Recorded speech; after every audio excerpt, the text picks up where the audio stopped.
In this video, you'll be hearing about the 5 reasons why you should not play the Caro-Kann. If you don't have any problems with these 5 reasons, then go ahead and play the Caro-Kann. But be warned about the reasons and why people consider the Caro-Kann defense to be a trash opening.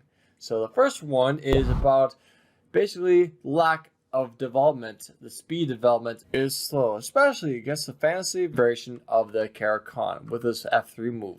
And basically, universally, the move to play is not takes e4, but e6. And this is really passive because the opening lines are this way.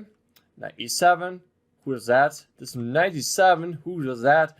And it's really slow slogging and nothing aggressive for black to have. And the development is really slow paced and really like a slog. And the second point is, you have a closed position. You don't have any open lines. You don't have any sort of easy, quick attack that you can do as black. You have to wait for white to launch forward, and you go around him. So this is the second reason why the Caro-Kann defense is probably not preferred for everybody. And the third reason why you should not play the Caro-Kann is the lack of space. Especially in this version, one of many, you are behind in space. You want to accept this one to be able to have the chance to achieve equality. If you don't do this, you're going to be slapped in the face. You're going to be having a worse position. You're going to have a really good struggle to just do anything that not losing.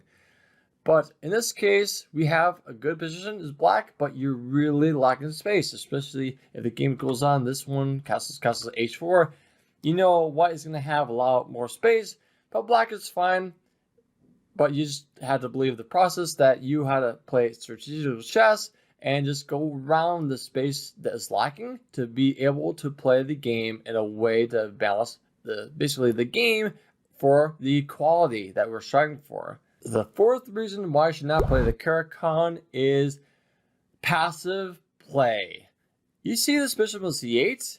It's really passive. It's like playing the French defense, but even worse. It's really nothing to do to get this bishop out, because if you go something like aggressive to get the bishop out, let's say the opening of the diagonal, it'll be worse for you in the long run, and you're going to be worse in the game, and you can't do that.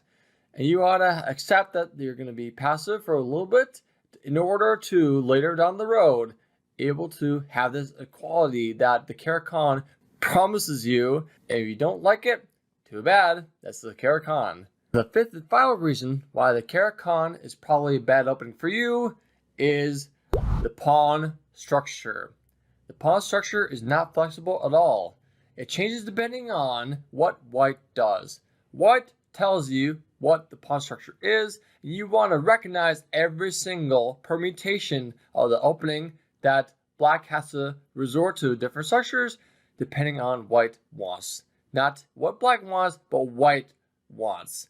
So people want to not be dictated by white, and you want to be more flexible. There's openings that do that. Not the Caro-Kann. No, not the Caro-Kann.